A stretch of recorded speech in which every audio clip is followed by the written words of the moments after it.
Let's take a second and talk about the cadence that's been working really well for us today with these jigs. You know, my dad and I are actually throwing two different styles of jigs. He's throwing more of a traditional swim bait style jig, and I'm actually throwing a teardrop style jig. Both of them are Eagle Claw products, and they're both really good jigs. But the way that I've been working this jig is I've been kind of letting the fish tell me what the cadence is. Now, if the fish are acting lethargic, I slow my presentation down. But as of right now, these fish are absolutely chewing it, and so what I'm going to do is I'm going to take a long cast that jig out there as far as I can cast it, and I'm going to let that jig hit the bottom. We're only fishing about 10 feet of water, but I'm using a 1/2 ounce jig, which is super heavy for this depth of water. Now what I'm doing is I basically reel up tight until that jig is tight to the line, and I give that jig a hard pop.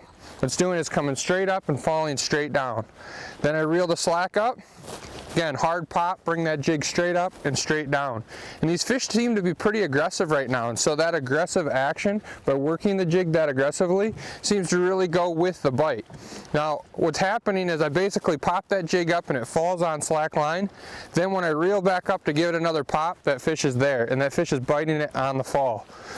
So I think the most important thing to talk about here is that just really look at the attitude of the fish. If these fish are aggressive, be aggressive with your cadence. And if these fish start to get more lethargic, slow your cadence down.